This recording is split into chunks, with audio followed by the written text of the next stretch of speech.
Salut à tous, c'est Bérangère de Pattes en l'air et on se retrouve aujourd'hui pour une toute nouvelle vidéo pour retrouver mes 3 conseils pour apprendre à mieux comprendre son chien. Parce que c'est le thème du programme Pattes en l'air comme vous le savez. Comme d'habitude, toutes les informations en barre d'informations. Il reste plus que quelques places pour vous inscrire. Donc si vous avez des questions, si vous avez besoin de quoi que ce soit, demandez-moi et puis je pourrai vous guider. Pour ceux qui veulent s'inscrire, du coup c'est juste en dessous. On se retrouve, du coup j'ai pris mes petites notes sur mon téléphone pour mes 3 principaux conseils de comment mieux comprendre son chien. Le premier conseil pour moi, essentiel et de base, c'est savoir comment communique son chien. Savoir comment communique son chien, c'est très important parce que c'est la base de toute relation. On ne peut pas vouloir établir une bonne relation avec quelqu'un si on ne sait pas comment il communique, que ce soit humain. Humain c'est facile parce qu'on communique pareil, mais un animal, un chien, quoi que ce soit, il faut savoir comment l'autre communique pour avoir une bonne base de relation. Et pour le chien, ça passe notamment par les signaux d'apaisement. Je ne sais pas si vous connaissez, Thierry Drugas a écrit un livre sur ce thème, c'est celle qui les a étudiés, je vous laisserai le lien en barre d'informations. C'est un livre très instructif, très intéressant et qui est essentiel je pense à tout propriétaire de chien qui a envie de comprendre son animal tout simplement. Pour moi c'est la base. Parce que quand on sait comment communique son animal, on peut s'adapter à lui parce qu'on ne peut pas attendre de notre chien qu'il s'adapte à nous. Ça me semble évident, mais je ne sais pas si ça semble évident pour tout le monde. Donc il faut que nous puissions nous adapter à lui et donc pour s'adapter correctement, savoir comment il communique, connaître sa façon de fonctionner pour pouvoir réagir en fonction et pas surréagir comme certains ont l'habitude de le faire. Le deuxième conseil pour moi, qui est super intéressant, c'est savoir se remettre en question parce que comme je vous le disais, du coup, on est la base de l'éducation de son chien. C'est nous qui prenons en main cette éducation, ce comportement. C'est nous qui faisons changer les choses parce que notre chien ne va pas se ramener un matin « Hey, j'ai besoin d'éducation, tu m'éduques. Je trouve que je tire un peu en laisse. Viens, tu m'apprends à le faire autrement. » Non, c'est pas comme ça que ça se passe. C'est de nous que tout part, la volonté que ça change parce que le chien, quand il a un comportement même gênant, c'est qu'il y a un intérêt en fait. C'est qu'il y a quelque chose qui le motive à le faire et il faut le motiver à faire l'inverse et du coup c'est notre décision à nous de le travailler ou pas. Et se remettre en question soi en tant qu'humain, c'est très important de ne jamais prendre ce qu'on sait pour acquis. Ce que je vous apprends là, ce que j'ai décidé de vous apprendre par le programme Pattes en l'air, ce que j'ai décidé de vous partager, c'est mes connaissances à l'heure actuelle. Elles vont évoluer, le programme va évoluer avec. D'ailleurs si vous décidez d'acquérir le programme, vous avez les vidéos à vie, donc si je change d'avis sur un sujet ou si je complète, vous aurez accès au même titre que tout le monde en ayant payé bien avant.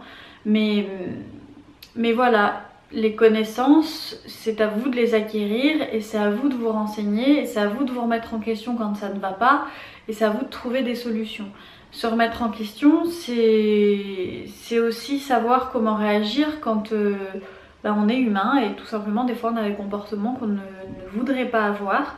Je dirais pas qu'on ne devrait pas avoir parce que chacun a son sens moral, mais qu'on ne voudrait pas avoir soi-même dans son idéologie. Et quand ça arrive, il faut savoir se remettre en question tout simplement pour que ça ne se reproduise pas et qu'on ne soit pas reconfronté à ça une nouvelle fois. Voilà, tout simplement. Ensuite, se remettre en question, ça permet aussi de faire évoluer les choses quand les résultats ne sont pas à la hauteur. Des fois, on décide de faire travailler son chien sur un point, on se renseigne et tout, mais pourtant ça évolue pas comme on veut. Donc on a besoin de se remettre en question pour faire évoluer ça. Et pour se remettre en question, vous avez accès à plein d'informations. Les forums, je vous ai parlé déjà du forum d'éducation positive, mais je vous le laisserai aussi en barre d'informations parce que c'est un forum qui m'a changé la vie clairement. Il y a les forums, il y a les livres, les lectures, les rencontres avec des professionnels, faire appel à un pro pour vous aider, c'est une façon de multiplier, de gagner du temps, un truc de fou. Bon après il faut bien choisir son professionnel, j'ai aussi fait une vidéo là-dessus que je vous laisserai, mais il faut bien choisir ceux de la personne qui nous accompagne, mais une fois qu'on l'a, on gagne un temps de fou. Voilà, on gagne vraiment beaucoup de temps sur la remise en question parce que vous avez quelqu'un qui vient et qui vous apporte son avis déjà extérieur et après c'est un avis professionnel quoi. Donc voilà, et puis rien qu'échanger avec des passionnés, qu'ils soient professionnels ou non, c'est enrichissant pour tout le monde. Moi-même je suis professionnelle, mais ça ne m'empêche pas, bien au contraire, d'échanger avec les propriétaires de chiens que je rencontre sur le monde canin, sur tout ce qui nous entoure et avoir leur avis pour m'enrichir personnellement. Voilà, c'est pas parce qu'on est pro que on est Dieu quoi. Voilà, je tiens à le rappeler. Non, au contraire, moi je suis professionnelle depuis 4 ans Et mon but c'est juste de vous aider et en ayant les meilleures connaissances possibles. Donc c'est tout. Après, je ne suis pas Dieu, je fais de mon mieux. Voilà. Et se remettre en question, je trouve que c'est aussi ça, c'est faire de son mieux tout simplement. Et par contre, je vous demande aussi de ne pas vous oublier dans l'éducation de votre chien, parce qu'on s'oublie beaucoup en tant qu'humain. J'en ai créé un module dans le programme parce que je trouve ça très très important. On ne doit pas s'oublier soi dans l'éducation de son chien, parce que comme je vous le dis depuis tout à l'heure, on est un peu la base de tout ça. C'est nous qui prenons la décision, c'est nous qui choisissons la méthode, c'est nous qui on choisit tout, le chien il suit. Donc vraiment c'est... Ne vous oubliez pas. Voilà, mon conseil. Et mon troisième conseil pour bien comprendre son chien, c'est tout simplement se faire comprendre soi-même de la bonne manière. C'est-à-dire que vous le savez, il y a plusieurs courants d'éducation canine. Et si vous choisissez un courant qui est violent, il ne faut pas attendre autre chose que de votre chien que de la violence en fait. Parce que je trouve que les animaux, je ne sais pas ce que vous en pensez, mais ils rentrent dans notre vie pour une raison. Et c'est souvent un miroir à un moment de... Moi je sais que mes chiennes ça agit comme ça, les 2 chiennes ça a été un miroir de ma vie en fait des fois j'étais très angoissée, Lana est un chien, du coup je lui ai sûrement transmis ces angoisses là, mais avoir un chien, c'est pour vous dire ça, avoir un chien ça permet de travailler sur soi aussi. Et bon, ça c'est plus dans se remettre en question, mais j'avais envie de vous le dire, que vous fassiez un peu attention à ça, parce que moi ça me parle beaucoup ces choses là, et se faire comprendre de la bonne manière. Voilà, c'est comme le chien agit un peu comme un miroir. Si on envoie de la violence, c'est de la violence qui va revenir on peut pas s'attendre à autre chose. Alors si vous êtes violent avec un chien qui vous répond pas, ça c'est de la détresse acquise. Donc il y a de la violence aussi, sauf que c'est au moins aussi pire, si ce n'est pas plus pire encore, c'est que la violence est intérieure au chien et que le chien emmagasine et subit cette pression intérieurement, et que le jour où ça explose, j'aimerais pas être là. J'aimerais pas être là parce que voilà. Il y a des chiens qui explosent jamais, mais à quoi bon avoir un chien si c'est pour lui faire du mal? Faut aller prendre un abonnement à la salle de sport ou à un cours de boxe ou à des arts martiaux si on a des envies de violence, mais c'est pas à notre chien ni à qui que ce soit d'autre de payer ces envies là. Voilà, c'est que mon avis, mais moi c'est des choses qui me dépassent. Donc choisissez de vous faire comprendre par votre chien d'une manière douce, je dirais positive, mais ce mot voilà, il perd un peu son sens et il veut pas dire la même chose pour tout le monde, mais pardon, j'ai le hoquet. Choisissez de vous faire comprendre simplement en aimant votre chien en fait, c'est tout il n'y a pas de honte à aimer un animal en fait. Moi j'aime mes chiennes, j'aime mon chat, j'aime mon lapin, voilà. Il n'y a pas de honte à aimer son animal et à vouloir le respecter. Les méthodes positives sont très moquées. En fait c'est juste des gens qui respectent leurs animaux.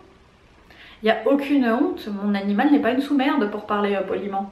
Donc si mon animal n'est pas une sous-merde, je l'accepte comme il est, et si j'ai besoin de faire changer un comportement, je vais le faire dans la douceur, ça ne me viendrait pas à l'esprit de, si quelqu'un a un comportement qui me gêne, d'aller le frapper pour faire changer le comportement, Alors oui, anthropomorphisme, je compare un humain avec un chien, mais moi mes chiennes c'est des membres de ma famille, donc il y a des choses sur lesquelles je me permets, j'ai pas associé de sentiments là à ça, mais j'ai fait juste une comparaison, et ouais Si vous choisissez la violence, c'est de la violence qui reviendra, Que ce soit contre vous ou contre l'animal lui-même. Et après, posez-vous la question du genre de relation que vous voulez avec votre animal. Parce que ça compte aussi. Si vous voulez une relation dans la violence, prenez pas de chien.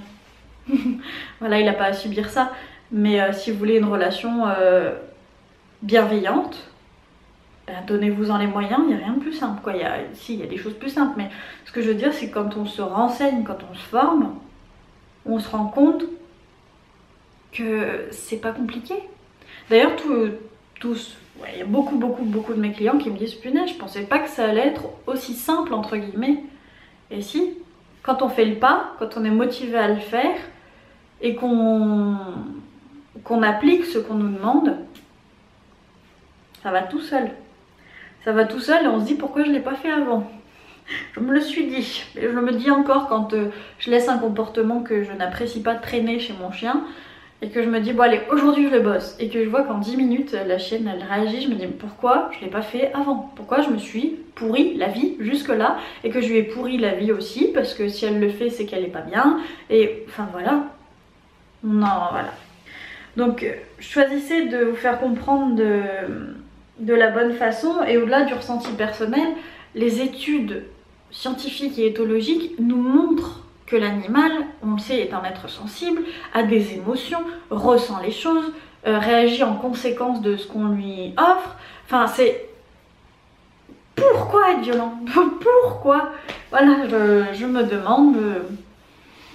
Voilà, je me demande maintenant, je n'ai que 26 ans, je n'ai pas la science infuse, mais je me demande pourquoi on en arrive là. Faites-vous comprendre avec des méthodes qui vous correspondent. Je ne pense pas qu'un humain foncièrement violent, ça existe, sinon j'espère qu'ils sont enfermés.